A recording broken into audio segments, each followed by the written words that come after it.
I welcome each one of you, my fellow pilgrims to heaven, for our weekly Bible study in Telugu language. This is the 8th Sabbath School lesson study in Telugu language. Now I will switch over to Telugu language. ప్రియ సోదరి సోదరులారా, మిమ్మల్ని అందరినీ కూడా మన వారపు Bible పఠనానికి ఆహ్వానిస్తున్నాను. ఇది 8వ సబ్బాతు బడి పాఠం. దేవుని యొక్క మహాకృపను బట్టి మనలందరినీ కూడా ఈ 2వ నెల ఆఖరు వరకు ప్రభు నడిపించారు. దేవునికే స్తోత్రాలు చెల్లిస్తున్నాం. ఈ యొక్క పాఠం యొక్క హెడ్డింగ్ ఏంటంటే ఇంగ్లీష్లో free will, love and divine providence. Free will, love and divine providence అని మనకి ఇంగ్లీష్లో చెప్పారు. పాఠ్యాంశాన్ని ఇంగ్లీష్లో ఇచ్చారు. పాఠ్యాంశాన్ని తెలుగులో మన భాషలో నేను ఈ విధంగా తర్జుమా చేస్తున్నాను. దేవుని యొక్క ప్రేమ, ఆయన కార్యములు, మనకు ఎంపిక చేసే మనసు. మనము పాఠంలో ప్రవేశించక ముందు మీకు అందరికి కూడా ఒక విజ్ఞప్తి, నా కొరకు ప్రార్థన చేయండి. ఈ వారం నేను 22వ తారీఖు శనివారం రోజున హైదరాబాద్ వచ్చి 22వ తారీఖు శనివారం హైదరాబాద్లోని కుక్కడపల్లి సంఘంలో, మన సంఘంలో వాక్య పరిచర్య చేయబోతున్నాను. ఆ రాత్రికి బయలుదేరి, అనగా 22వ తారీఖు శనివారం రాత్రికి బయలుదేరి హైదరాబాద్ నుంచి నర్సాపురం వెళ్ళి అక్కడ ఉదయం ఉండి ఆదివారం కొంతమందిని దర్శించి మధ్యాహ్నానికి మల్కీపురం వెళ్తాను. కారణం 24వ తారీఖు, ఈ నెల 24వ తారీఖు సోమవారం, ఆ దినాన ఉదయం 11 గంటలకి ఒక పరిశుద్ధ వివాహం ఉన్నది. వధువు నవీన, వరుడు సాగరు. ఇద్దరు కూడా మాకెంతో సన్నిహితులు, వారి యొక్క కుటుంబాలు. కనుక వారి యొక్క వివాహాన్ని జరిపించమని తల్లిదండ్రులు కోరారు. కనుక 24వ తారీఖు సోమవారం మల్కీపురంలో ఆ వివాహంలో పాల్గొని దానిని జరిపించి వెంటనే మధ్యాహ్నం బయలుదేరి రాజమండ్రి విమానాశ్రయానికి వెళ్ళి ఆ సాయంత్రమే మరలా రాజమండ్రి నుంచి హైదరాబాద్ నుంచి పూనా వెంటనే విమానానికి వెళ్ళిపోవాలి. కారణం, మాకు ఇక్కడ అమెరికా నుంచి ఒక ఇన్స్పెక్షన్ టీం వస్తుంది. కనుక వెంటనే వెళ్ళిపోవాలి. సెలవులు ఎక్కువ తీసుకోవటానికి అవకాశం లేదు. ఏదో ఒక్కరోజు వారు అనుమతి ఇచ్చారు అంతే. కారణం, మరి ఇప్పుడు ఇది విద్యా సంవత్సరం కనుక ఇంకా విశ్వవిద్యాలయం జరుగుతుంది కనుక ఎక్కువ సెలవు తీసుకునే అవకాశం లేదు. కనుక నా ప్రయాణం కొరకు, ఆ పరిశుద్ధ వివాహం కొరకు మీరు ప్రత్యేకంగా ప్రార్థించవలసిందిగా మిమ్మల్ని అందరినీ కూడా కోరుతున్నాను. ప్రార్థన చేసుకుని మన 8వ పాఠంలో కొనసాగుదాం. ప్రార్థన. పరిశుద్ధ ప్రేమ గల మా తండ్రి, మీకు స్తుతులు, స్తోత్రాలు, వందనాలు చెల్లిస్తున్నాం. మమ్మల్ని, మా కుటుంబాలని, మా సంఘాలని మీరు ప్రేమించి ఈ నెలాఖరు వరకు నడిపిస్తున్నారు ప్రభా. వందనాలు చెల్లిస్తున్నాం. మీ ప్రత్యేకమైన కృపా సన్నిధి మాతో ఉంచవలసిందని, మమ్మల్ని దీవించవలసిందని, ఈ లోతైన మర్మాలు అర్థం చేసుకోవటానికి పరలోకపు జ్ఞానాన్ని మాకు ప్రసాదించి పరిశుద్ధాత్మతో మమ్మల్ని నింపవలసిందని, ఈ వాక్యాలు వీక్షిస్తున్న ప్రతి వారిని ఆశీర్వదించి ఈ వీడియోని ఇతరులకు పంచుతున్న వారిని కూడా దీవించవలసిందని, నాకు సహకరిస్తున్న ఈ యొక్క యవ్వన బిడ్డలను ప్రత్యేకంగా దీవించవలసిందని, మీరే ఈ దీన పరిచర్య ద్వారా మహిమ ఘనత తెచ్చుకుని మహిమ పొందవలసిందని, మీ ఆశీర్వాదం మాకు అందరికీ అనుగ్రహించమని యేసు ప్రభువు వారి పరిశుద్ధమైన నామమును బట్టి ప్రార్థిస్తున్నాను తండ్రి. ఆమేన్. ప్రియ సోదరి సోదరులారా, దేవుని యొక్క ప్రేమ, ఆయన కార్యములు, మనకు ఎంపిక చేసే మనస్సు, 3 విషయాలు దీనిలో ప్రాముఖ్యంగా చెప్పబడుతున్నాయి. ఒకటి, దేవుని ప్రేమ, దాని గురించి కొంత అవగాహన ఉన్నది మనకి. దానితో పాటు ఆయన కార్యాలు, దేవుడు జరిపించే కార్యాలు ఈ ప్రపంచంలో, ఈ విశ్వంలో. కొన్ని సందర్భాల్లో మనం అన్నీ కూడా వాటిని మనం గుర్తించలేకపోతున్నాం. ఉదాహరణకు, ప్రతి ఉదయం కూడా వెలుగు వస్తుంది, అనగా ఉదయం అవుతుంది, మళ్ళీ సాయంత్రం రాత్రి అవుతుంది. పగలు రాత్రిని ఎవరు నడిపిస్తున్నారు? అలాగే మనకి వర్షాలు అనుగ్రహిస్తున్నారు ప్రభువారు, అవి కూడా దేవుని కార్యాలే. అదే రీతిగా అనేకమైన కార్యాలు, ఆ ఋతువులను బట్టి వేసవకాలంలో చక్కని ఫలాలు, ముఖ్యంగా మన ప్రాంతాల్లో మామిడి పండ్లు, అదే రీతిగా ఆ వర్షాకాలం అయ్యేటప్పటికి చక్కని సీతాఫలాలు, అదే రీతిగా మనకి ఆ యొక్క సంవత్సరం అంతం దగ్గరికి వచ్చేసేటప్పటికి ఇంకా రకరకాల ఫలాలు. ఇవన్నీ కూడా వాటి క్రమము తప్పకుండా ఎప్పుడైనా సరే మనము ఆ యొక్క మామిడి పండ్లు వర్షాకాలంలో పండటం జరుగుతుందా? అక్కడక్కడ పునాసకాయలు అంటున్నారు. కానీ మనకు వేసవకాలంలో దొరికినంత చక్కగా విరువుగా అంత రుచికరమైన మామిడి పండ్లు మనకు దొరకవు కదా వర్షాకాలంలో. ఈ రోజుల్లో కాస్త పరిస్థితులు మారుతున్నాయి కనుక సాంకేతిక నైపుణ్యతను బట్టి అన్ని కాలాల్లో కూడా అనేకమైనవి అందుబాటులోకి వస్తున్నాయి. నాకు బాగా జ్ఞాపకం ఏమిటంటే, చిన్నప్పుడు టమాటా కాయలు అనగా టమాటా పండ్లు ఆ యొక్క కూరలో వేసుకోవాలంటే నవంబర్ నుంచి మే నెల వరకు మాత్రమే అందుబాటులో ఉండేవి. తర్వాత ఇక టమాటా ఎక్కడ కూడా బజార్లో చూడటానికి కనిపించేది కాదు. అయితే ఈ కాలంలో 366 రోజులు దొరుకుతున్నాయి మనకి. అయితే కొన్ని విషయాలు మనకి అనగా దేవుని యొక్క కార్యాలు, ఆశ్చర్య కార్యాలు మనందరికీ కూడా కొంత అవగాహన వస్తుంది. ఇప్పుడు ఈ యొక్క చంద్రుడు, ఆ యొక్క చంద్రుడు ఆ యొక్క వాయువులోనే అలాగే ఆకాశంలోనే వేలాడుతున్నాడు, అంతేగాని చంద్రుడు దేని మీద ఏ స్తంభం మీద కూడా ఆనుకొని లేడు కదా. అలాగే తక్కిన గ్రహాలన్నీ కూడా, ఆ గ్రహాలన్నీ కూడా అలాగే ఆ యొక్క శూన్యంలోనే వేలాడుతున్నాయి. అవి ఎప్పుడు కూడా క్రింద పడటం లేదు. ఇవన్నీ కూడా దేవుని యొక్క ఆశ్చర్య కార్యాలు, దేవుని యొక్క ఆశ్చర్య కార్యాలు. కనుక ఈ యొక్క విశ్వంలో మనకి తప్పకుండా మనం నిశ్చితంగా పరిశీలించినట్లయితే దేవుని కార్యాలు అనేకమైనవి మనకి కనిపిస్తున్నవి.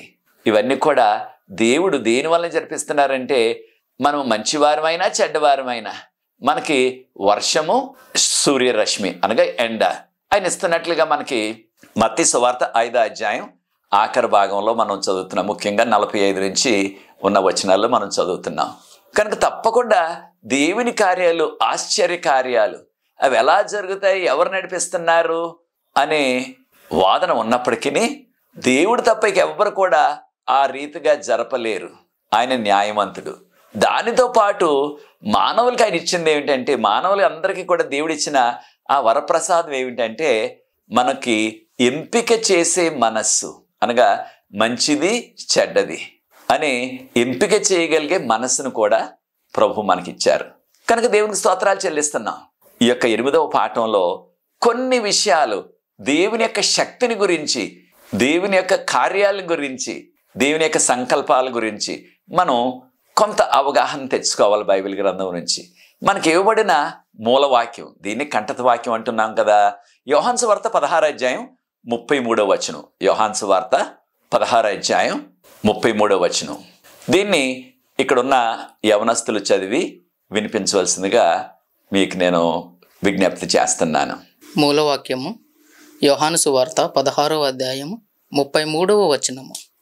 నా యందు మీకు సమాధానము కలుగునట్లు ఈ మాటలు మీతో చెప్పుచున్నాను. లోకములో మీకు శ్రమ కలుగును, అయినను ధైర్యము తెచ్చుకొనుడి, నేను లోకమును జయించియున్నానెను. ఇది నాన్న ఈ కంఠత వాక్యం చదివిన యవనస్తుడు Wilson, Torlapatla Wilson, T Wilson.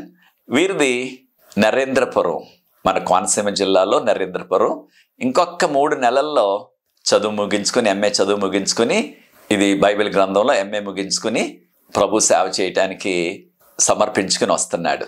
వేసవకాలం కల్లా దేవుని యొక్క పరిచర్యలో ప్రవేశిస్తాడు. ఈ యొక్క యవనస్తుని కొరకు, తన యొక్క చదువు కొరకు, తన యొక్క తల్లిదండ్రుల కొరకు, తన యొక్క అన్నదమ్ముల కొరకు మీరు ప్రార్థించండి. Thank you Wilson. ప్రియ సోదరి సోదరులారా, దేవుని యొక్క కార్యాలు, ఈ యొక్క లోకంలో అనేకమైన కార్యాలు ప్రభు జరిపిస్తూనే ఉన్నారు, ఈ విశ్వంలో, ఈ లోకంలో కూడా. అయితే ప్రియ సోదరి సోదరులారా, మనము ఈ లోకంలో జీవిస్తున్న మన జీవితాలు ఇవన్నీ కూడా దేవుని కార్యాలు జరుగుతున్నప్పటికీ ఈ పాపలోకంలో అనగా ఈ లోకంలో పాపం ప్రవేశించింది కనుక సాతాను ద్వారా అనేకమైన కార్యాలు మనము దేవుడు చేస్తున్నట్లుగా మనం గుర్తించలేకపోతున్నాం. అనేక సందర్భాల్లో చెడు విషయాలు ఈ లోకంలో జరుగుతున్నాయి. ఉదాహరణకు భూకంపాలు, ఉదాహరణకు తుఫాన్లు, వరదలు, కారు చిచ్చు అంటున్నాం అనగా మంట వచ్చేసి, అగ్ని వచ్చేసి కొన్ని వేల ఎకరాలని దహించి వేస్తుంది, ముఖ్యంగా అరణ్య ప్రాంతాలని. ఇలాంటివన్నీ కూడా మనం అనుకునేది దేవుని కార్యాలు అనుకుంటున్నాం, కానీ అవి సాతాను కార్యాలని ఇదివరకు పాఠాల్లో నేర్చుకున్నాం. కారణం సాతాను యోబు జీవితంలో, యోబు కాలంలో అవన్నీ కూడా తేవటానికి సాతానికి శక్తి ఉన్నదని మనం నేర్చుకున్నాం. కనుక దేవుని కార్యాలు ఎప్పుడు కూడా మంచి కార్యాలు, ఇతరులకు మేలు చేసే కార్యాలు, ఇతరులకి రక్షణ ఇచ్చే కార్యాలు, ఇతరులకి మంచి చేసే కార్యాలే దేవుడు చేస్తారు. ఇతరులకి కీడవినవి అనగా ప్రజలకు కీడు కలిగే కార్యాలు ఏవి కూడా ప్రభువు చేయరు. అయితే క్రైస్తవులుగా రకరకాలుగా మనం దేవుని యొక్క పని, దేవుని యొక్క కార్యాలను మనం రకరకాలుగా ఊహిస్తున్నాం, రకరకాలుగా అర్థం చేసుకుంటున్నాం.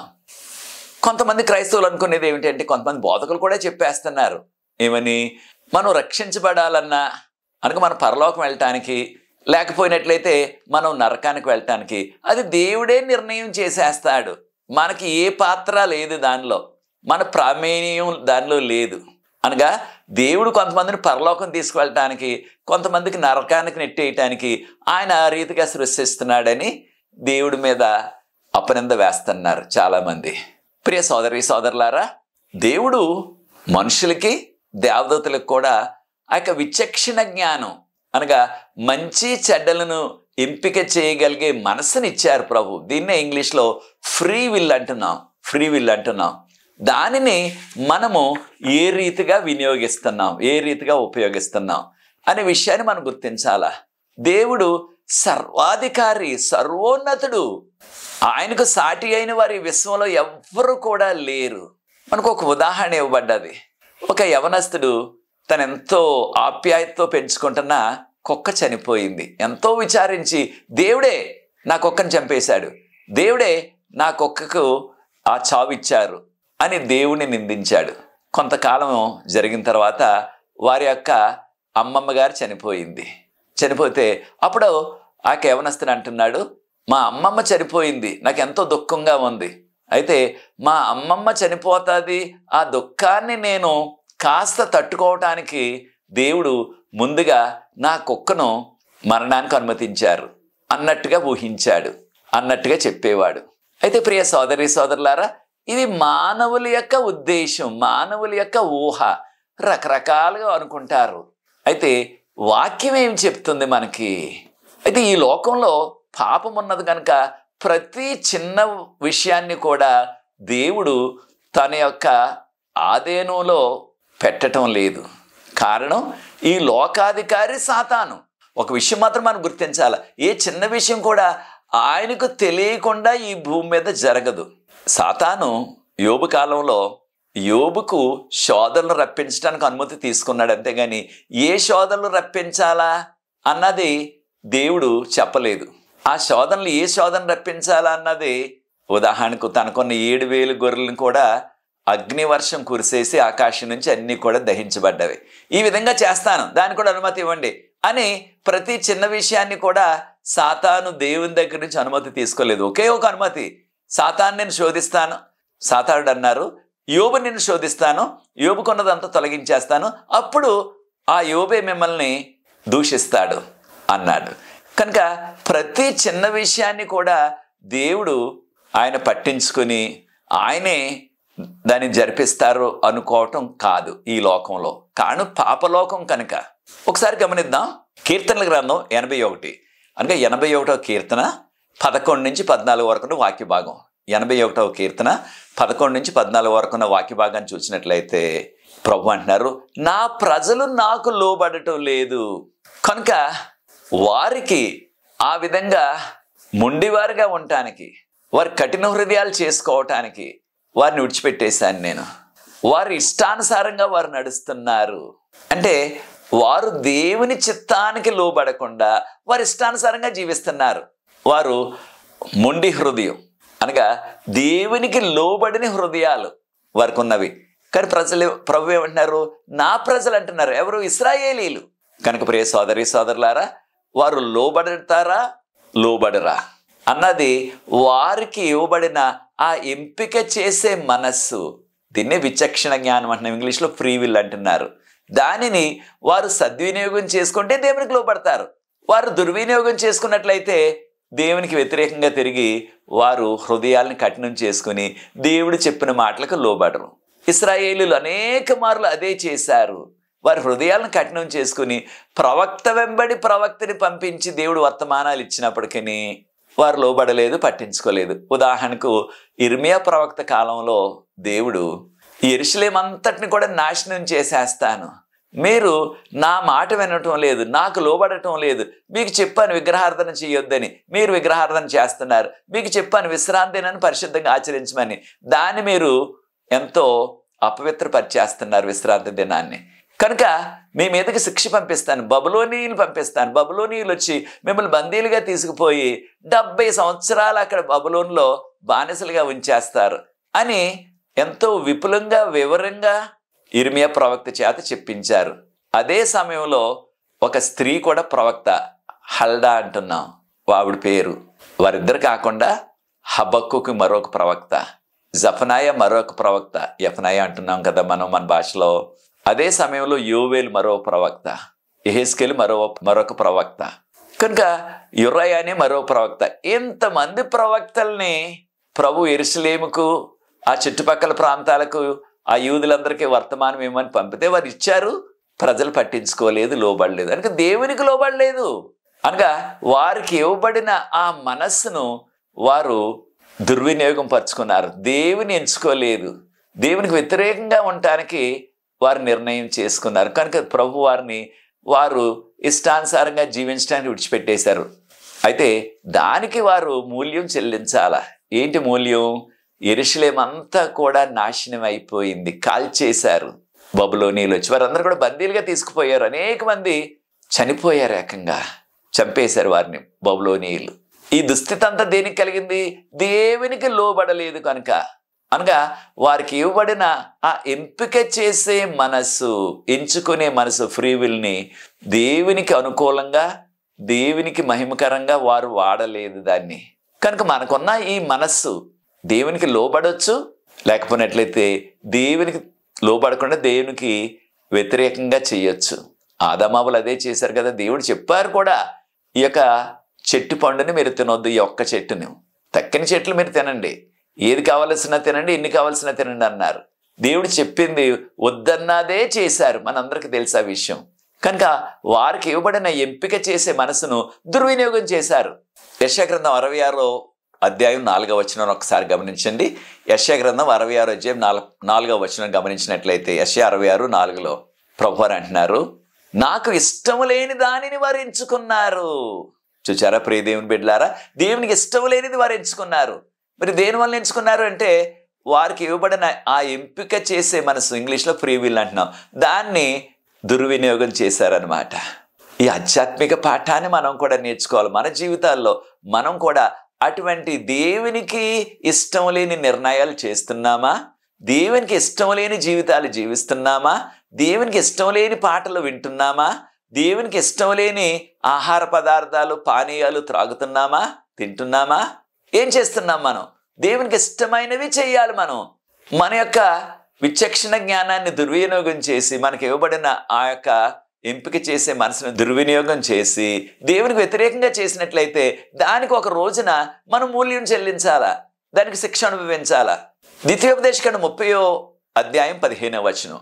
ద్వితీయోపదేశకాండం 30వ అధ్యాయం 15వ వచనంలో యెహోషువ గారు అంటున్నారు, నేను నా కుటుంబము యెహోవాను పూజిస్తాం, యెహోవానే సేవిస్తాం, మీరు ఏది కావాలో ఎంచుకోండి, మీరు ఎవరు కావాలో ఎంచుకోండి అంటున్నారు.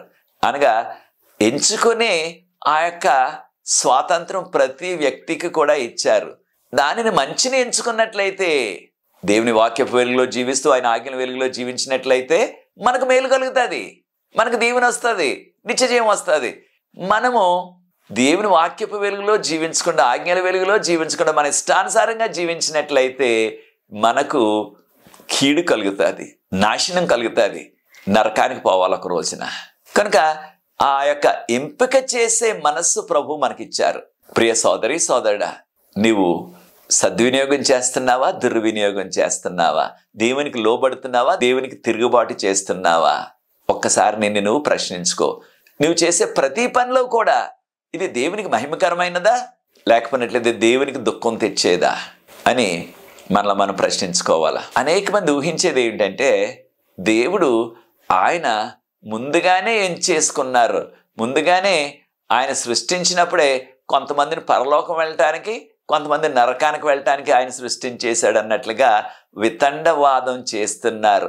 అది బైబిల్ గ్రంథం మనకు బోధించట్లేదు. కానీ అనేక మంది బోధకులు క్రైస్తవులు నమ్ముతున్నారు, బోధిస్తున్నారు. దేవుడే కొంతమందిని పరలోకం వెళ్ళటానికి సృష్టించాడు, ఇంకో కొంతమందిని నరకానికి వెళ్ళటానికి సృష్టించాడు. కనుక మనం ఏం చేసినప్పటికీ ఇక మనకి ఉపయోగం లేదు. దేవుడు ఏ విధమైన నిర్ణయాన్ని చేసేసాడో మనం పుట్టకముందే అదే జరుగుతుంది. ఇంకా కొంతమంది మన ప్రాంతాలు ఏమంటారు, అది దేవుడు రాసిన రాత, నేనేం చేయగలను, దేవుడు అలా రాసి పెట్టాడు నాకు అన్నట్టుగా వారు ఆ యొక్క కర్మ సిద్ధాంతాన్ని చెప్తున్నారు. అది సరికాదు.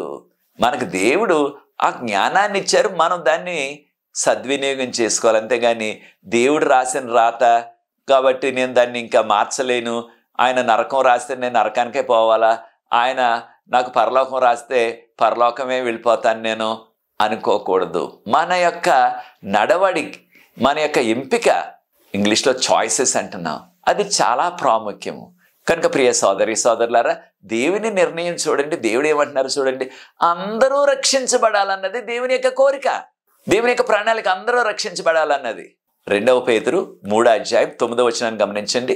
2 పేతురు 3:9 గమనించినట్లయితే, అందరూ కూడా మారు మనసు పొంది ఒక్కరు కూడా నశించిపోవటం అన్నది దేవుని యొక్క చిత్తము కాదు, దేవుని యొక్క ఉద్దేశం కాదు.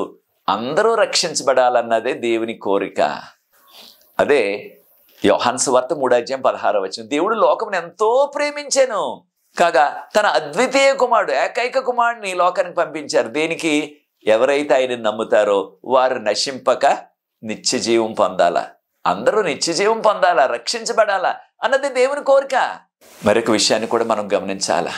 అదేమిటంటే, ఈ లోకంలో మనం జీవిస్తున్న మన యొక్క జీవితం అంతా కూడా, మన అనుదిన జీవితం కూడా ప్రియ సోదరి సోదరులారా, దేవుడు అనేకమైన అద్భుత కార్యాలు చేశారు. ఆశ్చర్యరీతిగా ఆక ఇశ్రాయేలుని అనుదినం కూడా నడిపించారు. ఈజిప్ట్ నుంచి విడిపించారు, వారిని నడిపించారు. కనుక లోకాసువార్త 1:37 మనం చదువుతున్నాం, దేవునికి అసాధ్యమైనది ఏదైనా ఉన్నదా అంటే మనకు వచ్చే జవాబు, ఏది కూడా ఆయనకి అసాధ్యంగా, సమస్తం కూడా సాధ్యమే ఆయనకి. అయితే కొన్ని విషయాలు ఉన్నాయి. దేవుడు పాపం చేయగలడా అంటే లేదు. దేవుడు అబద్ధం ఆడగలడా అంటే అబద్ధం ఆడడు ఆయన. దేవుడు దొంగతనం చేయగలడా అంటే ఆయన చేయలేడు ఆయన. కనుక దేవుడు చేయలేనివి యొక్క దుష్ట కార్యాలు. అయితే దేవుడు సమస్తాన్ని కూడా ఆయన చేయగలిగే సత్తా ఆయనకి మాత్రమే ఉన్నది, ఇంకెవ్వరికీ లేదు. కనుక దేవుడు ఎంతో శక్తిమంతుడు. కనుకనే అనేక మార్లు మనం మన యొక్క భాషలో సర్వశక్తి గల దేవుడు అని మనం సంబోధిస్తూ ఉంటాం. సర్వశక్తి గల దేవుడు, లేకపోతే సర్వోన్నతుడగు దేవుడు. ఇంగ్లీష్లో ఆల్మైటీ గాడ్ అంటారు. మీకు సమయం ఉన్నప్పుడు ఆదికాండం 15వ అధ్యాయం మొదటి 4 వచనాలు, అలాగే 17వ అధ్యాయం ఆదికాండం మొదటి 3 వచనాలు చదివినట్లయితే, అబ్రహాము గారితో ప్రభు అన్నారు, అబ్రహామా, నేను సర్వోన్నతుడగు దేవుని, సర్వశక్తి గల దేవుణ్ణి, నీవు దేనికి భయపడవద్దు. ఈ అన్యజనుల మధ్య జీవించడానికి ఎవరు నీకు ఏ కీడు చేయలేరు, సర్వశక్తి గల దేవుణ్ణి నేను. ఇంగ్లీష్లో ఆల్మైటీ గాడ్ అంటున్నారు. అంటే సమస్తమైన శక్తి ఆయనకు మాత్రమే ఉన్నది. ఆ శక్తికి సాటి అయిన వ్యక్తిగా ఈ విశ్వంలో ఎవరు లేరు. తండ్రి, కుమార, పరిశుద్ధాత్మకి సాటి అయిన వారు ఎవ్వరూ కూడా లేరు. ఆ యొక్క శక్తిలో, ఆ సత్తాలో, ఆ సర్వోన్నతమైన అధికారంలో ఎవరు కూడా ఆయనకు సాటి అయిన వారు లేరు. అయితే ప్రియ సోదరి సోదరులారా, దేవుడు తనకు శక్తి ఉన్నదని, సత్తా ఉన్నదని ఆయన ప్రతి విషయాన్ని కూడా ఆయన గుప్పిట్లో పెట్టుకోవటం లేదు. ఆయన ఈ లోకంలో శక్తి ఉన్నది కదా అని ఆయన శక్తిని అవసరం ఉన్నప్పుడు, అవసరం లేనప్పుడు కూడా చూపించటం లేదు. ఉదాహరణకు మత్తయి సువార్త 26:39. మత్తయి సువార్త 26:39 యేసుప్రభు వారు ఆ గెత్సెమని తోటలో ఆయన సిలువ వేయబడక ముందు రాత్రి ఆయన ఎంతో వేదనతో ప్రార్థన చేసినప్పుడు, అప్పుడు ఏమని ప్రార్థన చేశారు? నా తండ్రి, నీ చిత్తమైతే ఈ పాత్రను నా దగ్గర నుంచి తొలగించండి. ఏ పాత్ర? ఆ సిలువ శిక్ష అనే ఆ ఘోరమైన, ఎంతో వేదనతో కల, ఎంతో నొప్పితో కూడిన ఆ సిలువ శిక్ష అనే పాత్ర మీ చిత్తమైనట్లయితే ఈ పాత్రను నా దగ్గర నుంచి తొలగించండి అన్నారు. అనగా ఈ సిలువ శిక్ష కారణం యేసుప్రభువుకు తెలుసు. ఆ సిలువ శిక్ష ఎంత ఘోరంగా, ఎంత వేదనతో, మానవుడిగా ఎంత నొప్పి ఉంటుందో అన్నది ఆయనకి తెలుసు. కనుకనే మీ చిత్తం అయితే ఈ పాత్ర నా దగ్గర నుంచి తొలగించండి అన్నారు. అయినప్పటికీ మీ చిత్తమే జరిగించండి, నా చిత్తం కాదన్నారు. అప్పుడు యేసు ప్రభువు యొక్క ప్రార్థన విని తండ్రి అయిన దేవుడు ఆ శిలువ శిక్ష లేకుండా ఆయనకి చేయగలరా అని ప్రశ్న వచ్చినట్లయితే తప్పకుండా చేయగలరు. కావలసినట్లయితే కుమారుడా నీ ఇంతవరకు చేసావా, చాలు, ఇక వచ్చేయి. ఆ యొక్క పాపపు జనం, దుర్మార్గులైన వారు నీ యొక్క సమర్పణను, నీవు చేసిన ఆశ్చర్యకార్యాలు, అద్భుత కార్యాలు వారు గుర్తించలేదు. నువ్వు శిలువ మీద మరణించినప్పటికీ దాన్ని ఎంతోమంది పట్టించుకోరు తర్వాత కాలంలో. కనుక ఆ బాధ అంతా నీకెందుకు, ఆ వేదన అంతా నీకెందుకు, నువ్వు దాన్ని విడిచిపెట్టేసి వెంటనే వచ్చేయి అని ఆయన్ని తీసుకెళ్ళిపోవచ్చు. కానీ అలాగ చేయలేదు. యేసు ప్రభు చేసిన ప్రార్థన తండ్రి యొక్క దేవుడు అంగీకరించలేదు, ఈ పాత్ర నా దగ్గర నుంచి తొలగించమని. కనుక దేవునికి సర్వశక్తి ఉన్నది, ఏ కార్యమైనా చేయగలరు. కానీ అన్ని కార్యాల్లో ఆయన వేలు పెట్టడం లేదు. ఈ విషయాన్ని మనం గుర్తించాలా. ప్రియ సోదరి సోదరులారా, యోనా చేసిన ప్రార్థనకు ప్రభు వెంటనే జవాబు ఇచ్చేసినట్లయితే యోనా మరణిస్తాడు. కానీ దేవునికి శక్తి ఉన్నప్పటికీ ఆ పనిని ఆయన చేయలేదు. లేకపోయినట్లయితే దేవుడు చెప్పినట్లుగానే ఆ యోనా మాట నెరవేరినట్లయితే అప్పుడు నా మాట కూడా నెరవేరినట్లే జరుగుతుంది. కనుక అగ్నివర్షం కురిపిందాం అని కావాలంటే అగ్నివర్షం కురిపించవచ్చు. కానీ దేవుడు ఇతరులకి కీడు చేయటానికి కాదు ఆయన చిత్తం, పాపుల్ని నశింపచేయటానికి కాదు ఆయన యొక్క ఉద్దేశం. వారిని రక్షించాలని, వారు మారు మనసు పొంది ఆయన తట్టు తిరగాలన్నదే దేవుని కోరిక. నినివే వాసులందరూ కూడా మారు మనసుతో గోని పట్టు కట్టుకుని ఉపవాసంతో వారి మీద ధూళి వేసుకుని ప్రార్థించారు. కనుక దేవుడు ఆ కార్యం జరిపించలేదు, వారిని రక్షించారు. కనుక ప్రియ సోదరి సోదరులారా, మనము ఈ విషయాలు మనం గుర్తించాలా. అయితే ఈ లోకంలో దేవుని యొక్క చిత్తం ఏంటంటే ఒక్కరు కూడా నశించిపోకూడదన్నదే ఆయన కోరిక, అందరు కూడా రక్షించబడాలన్నది ఆయన కోరిక. అయినప్పటికీ ప్రజలు చేస్తున్న వారి యొక్క తప్పుడు నిర్ణయాలను బట్టి, అనగా దేవుణ్ణి ఎంచుకోకుండా, ఆయన వాక్యపు వెలుగులో జీవించకుండా వారి ఇష్టానుసారంగా జీవిస్తున్నారు. కనుక ఈ అనేక మంది ఈ రక్షణ భాగ్యాన్ని పోగొట్టుకుంటున్నారు చేతులారా. వారికి తెలుసు ప్రభు నమ్ముకుంటే రక్షించబడతాం, ఒక దినాన్ని మనం పరలోకం వెళ్తామని. అయినప్పటికీ చేతులారా దాన్ని వారు జార విడుచుకుంటున్నారు ఈ యొక్క సువర్ణ అవకాశాన్ని.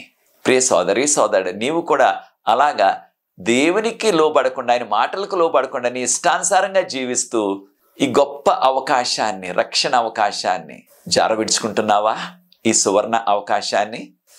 దేవుడు ఎంతో ప్రేమ గలవాడు, ఆయన దీర్ఘశాంతం కలవాడు. కనుకనే మనకి అవకాశం వెంబడి అవకాశం ఇస్తూనే ఉన్నారు. అయితే ప్రభు ఎవరిని కూడా బలవంత పెట్టరు. నన్ను ప్రేమించు, ఈ రక్షణలో నీవు నడువు, ఈ రక్షణ మార్గంలో నీవు నడవాలా అని ఎవరిని కూడా బలవంత పెట్టరు. ఆయన బలవంత పెట్టినట్లయితే అది ప్రేమ కాదు. ఎవరినైనా సరే బెదిరించి బలవంతంతో కొన్ని పనులు చేయించవచ్చు. అది వారు భయపడి చేస్తున్నారు, కానీ ప్రేమపూర్వకంగా చేయటం లేదు.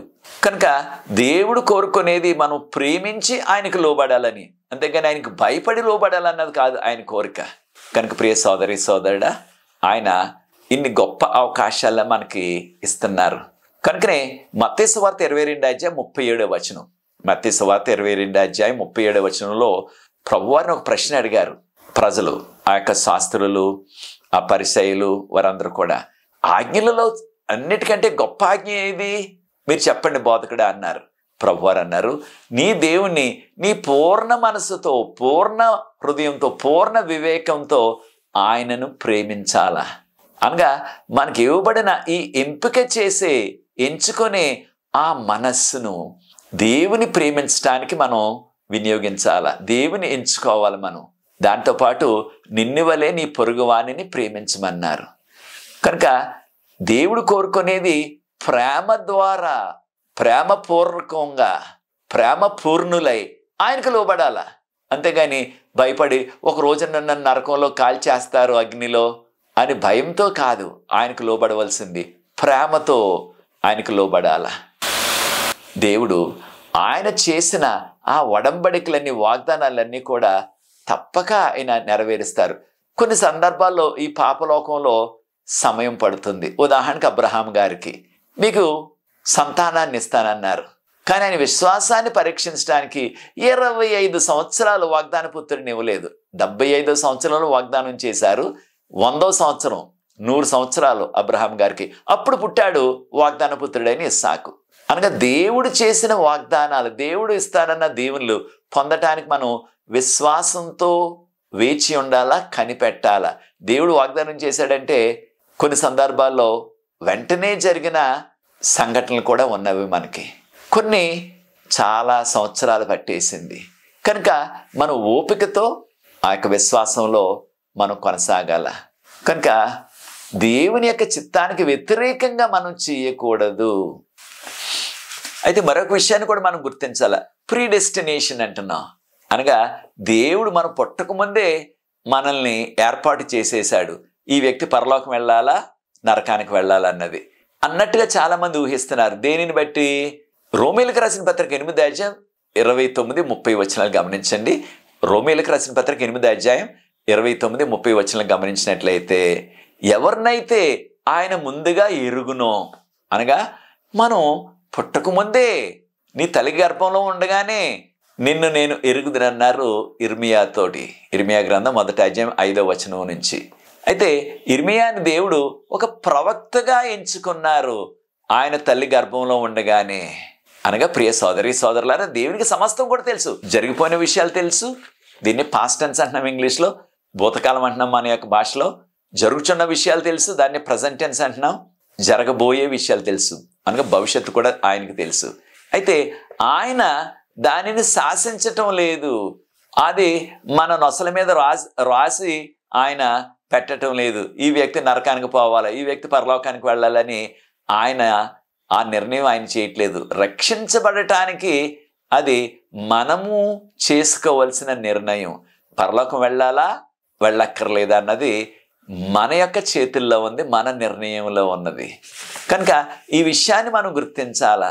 అయితే ఆయన సేవ కొరకు కొంతమందిని ఆయన ఎన్నుకుంటున్నారు. ప్రవక్తగా ఉంటుంది ఇర్మియా లాంటి వ్యక్తిని. అంతేగాని రక్షణ కొరకు కాదు. రక్షణ విషయం మన సొంత విషయం. అది మనం ఎంపిక చేసుకోవాలా. నేను రక్షించబడాలా లేదా, దేవునికి లోబడాలా లేదా అన్నది మన నిర్ణయానికి ప్రభు విడిచిపెట్టేస్తున్నారు. ఆయన దానిని నిర్ణయించడం లేదు. ఎవరు పరలోకం వెళ్ళాలా, ఎవరు నరకానికి వెళ్ళాలా అన్నది మనం నిర్ణయం చేసిన తర్వాత అప్పుడు మన నిర్ణయాల్ని ఆయన ఒక్కసారి పరిశీలించి దాన్నే తీర్పు అంటున్నాం. అప్పుడు ఆయన మన పరలోకం తీసుకువెళ్ళాలా, నరకానికి విడిచిపెట్టేయాలన్నది ఆయన నిర్ణయం చేస్తారు. దేనిని బట్టి? ఈ లోకంలో మన జీవితంలో మనం చేసిన ఆ నిర్ణయాలు మన జీవితాన్ని బట్టి, మంచి జీవితమా చెడ్డ జీవితమా అనే విషయాన్ని బట్టి దేవుడు ఆ తీర్పులో ఆయన నిర్ణయం చేస్తారు. పరలోకం తీసుకువెళ్ళాలా, నరకానికి నెట్టేయాలన్నది. అయితే దేవుని యొక్క చిత్తం మాత్రం అందరూ రక్షించబడాలా, ఒక్కరు కూడా నశించిపోకూడదు అన్నదే దేవుని యొక్క చిత్తం. ఎఫెసీయులకు రాసిన పత్రిక 1వ అధ్యాయం 9, 10, 11 వచనాల్లో కూడా ఈ విషయం మనకు చెప్పబడ్డది. కనుక ప్రియ సోదరి సోదరులారా, దేవుని యొక్క కార్యాలు ఆశ్చర్య కార్యాలు. అయితే ఈ లోకంలో, పాపలోకంలో దేవుడు నిర్ణయించినట్లుగా దేవుని చిత్త ప్రకారంగా అన్నీ జరగటలేదు. అయితే ఉదాహరణకు ఇశ్రాయేలీలందరినీ కూడా ఆ ఈజిప్ట్ బానిసత్వం నుంచి కానాను దేశానికి తీసుకెళ్ళిపోవాలన్నది దేవుని సంకల్పం. ఎన్ని దినాల్లో వెళ్ళిపోవాలా? 40 దినాల్లో వెళ్ళిపోవాలి వారందరూ కూడా.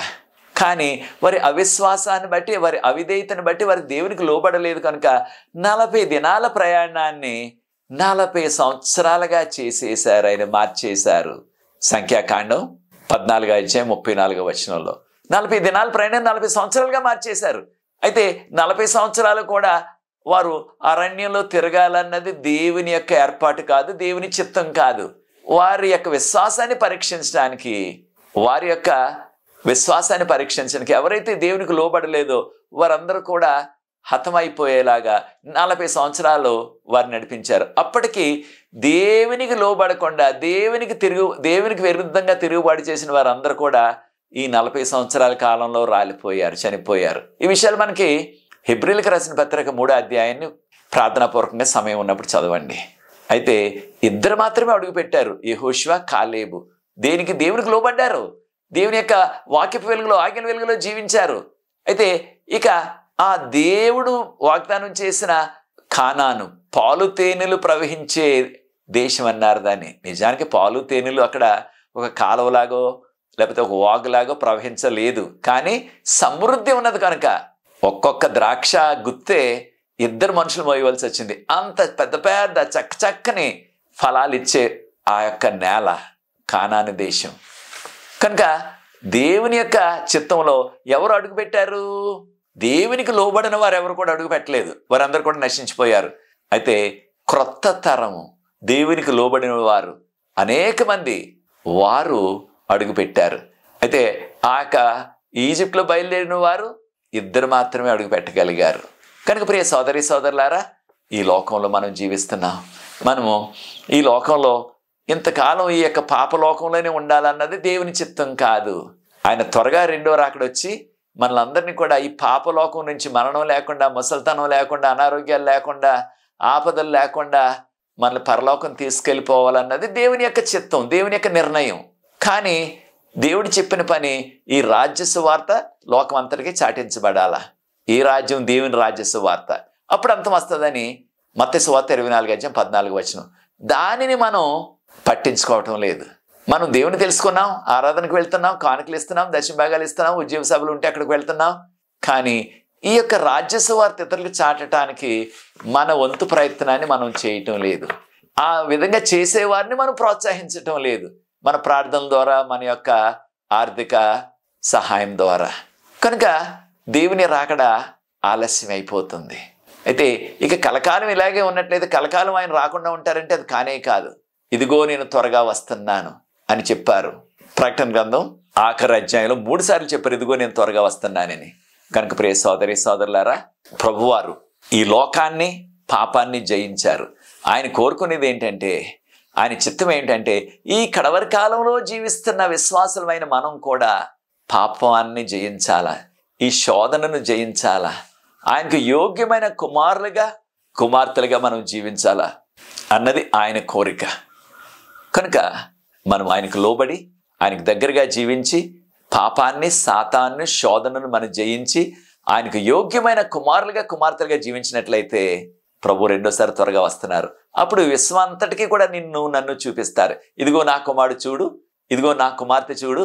ఎన్ని శోధనలు వచ్చినప్పటికీ ఆ యోబు ఏ రీతిగా విశ్వాసంలో తొణక్కుండా, బెణక్కుండా స్థిరంగా ఉన్నాడో, అలాగే ఈ కడవరి కాల చివరి దినాల్లో కూడా ఈ కుమారుడు, ఈ కుమార్తె అంత విశ్వాసంగా తొణక్కుండా, బెణక్కుండా విశ్వాసంలో నిలబడ్డారు అని మన గురించి దేవదూతల ముందు, ఈ విశ్వాంతుడి ముందు కూడా ఆయన ఎంతో సంబరపడుతూ, ఎంతో గర్వంతో మనల్ని బట్టి ఆయన సాక్ష్యం ఇస్తారు.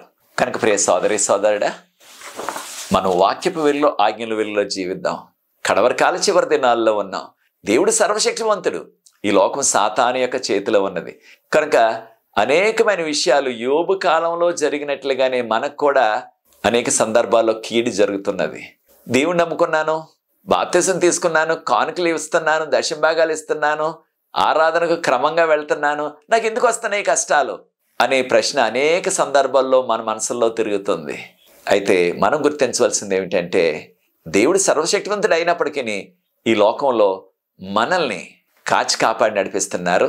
అనేక సందర్భాల్లో సాతాను ఈ కీడులన్నీ తెస్తున్నాడు, దానిని ప్రభు అనుమతిస్తున్నారు. దాని ద్వారా మన విశ్వాసం ఇంకా బలపడి ఆయనకు బలమైన సాక్షులుగా జీవించాలన్నది ఆయన కోరిక.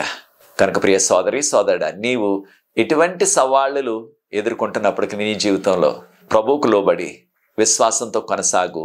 ప్రభువు నేను ప్రత్యేకంగా దీవిస్తారు. అది నీ నిర్ణయం అయినట్లయితే నాతో ఏకీపించండి, ప్రార్థించి ఈ యొక్క 8వ పాఠాన్ని ముగిస్తాను. నేను మొదట్లో తెలియజేసిన రీతిగా 22వ తారీఖు హైదరాబాద్లో ఉంటాను, కుక్కడపల్లి సంఘంలో. 23 ఉదయం నర్సాపురంలో అనగా రుస్తుంబాదలో, 23 మధ్యాహ్నం నుంచి మల్కీపురం, విశ్వేశ్వరాపురం, లక్వారం అక్కడ కొంతమందిని దర్శించాలా. 24వ తారీఖు వివాహంలో పాల్గొని మల్కీపురంలో మరలా సాయంత్రానికి తిరిగి రాజమండ్రి వచ్చి మరలా విమాన ప్రయాణం ద్వారా పూనా వచ్చేయాల. నా ప్రయాణం కొరకు ప్రార్థించండి. మీరు ఆ ప్రాంతాలు ఎక్కడ ఉన్నట్లయితే, నేను పర్యటించే ప్రాంతాలు ఎక్కడైనా మీరు ఉన్నట్లయితే తప్పకుండా నన్ను కలుసుకోండి, మీతో ప్రార్థిస్తాను. నా కొరకు ప్రార్థించండి. దేవుడు మిమ్మల్ని ప్రత్యేకంగా దీవించుగాక. ప్రార్థించి 8వ పాఠాన్ని ముగిస్తాను. ప్రార్థన. పరిశుద్ధ ప్రేమ గల మా తండ్రి, మీకు స్తుతులు స్తోత్రాలు చెల్లిస్తున్నాం. మీ యొక్క ప్రేమ, ఈ లోకంలో ఈ విశ్వంలో మీరు చేస్తున్న ఆశ్చర్య కార్యాలు, మాకు మీరు ఇచ్చిన విచక్షణ చేసుకుని ఎంపిక చేసుకునే ఆ మనస్సు మేము ఏ రీతిగా వినియోగిస్తున్నామనే విషయాన్ని మేము గుర్తిస్తూ మీకు యోగ్యమైన కుమారులుగా కుమార్తెలుగా కడవరకాల చివరి దినాల్లో జీవించే కృప దయచేయమని, ఈ యొక్క వీడియోని వీక్షిస్తున్న వారిని, ఇతరులతో పంచుతున్న వారిని కూడా ఆశీర్వదించమని, దీనిలో నాకు సహకరిస్తున్న ఎవరి బిడ్డలను ప్రత్యేకంగా దీవించమని, ఈ యొక్క కార్యక్రమాలు అందించడానికి మీరు ఇస్తున్న ఈ యొక్క దీన పరిచర్యకి నీకు స్తుతులు చెల్లిస్తూ, నన్ను నీ యొక్క సేవకుడిగా కొనసాగిస్తున్నందుకు మీకు స్తుతులు చెల్లిస్తూ, మీ ఆశీర్వాదం మాకు అందరికీ అనుగ్రహించమని, మీ చిత్తంలో ప్రభా 9వ పాఠంలో మరలా కలుసుకుని మిమ్మల్ని స్తుతించే కృప దయచేయవలసిందని యేసు ప్రభు వారి పరిశుద్ధమైన నామమును బట్టి ప్రార్థిస్తున్నాను తండ్రి. ఆమేన్. ప్రభు మిమ్మల్ని ప్రత్యేకంగా దీవించుగాక. ప్రియ సోదరి సోదరులారా, ఆయన చిత్తంలో ఆయన కృపలో 9వ పాఠంలో మరలా కలుసుకుందాం. అంతవరకు ఆయన శాంతి, సమాధానం, ఆయన కృప, కాపుదల, ఆయన భద్రత మనందరికీ మెండుగా తోడైండును గాక. ఆమేన్. God bless you.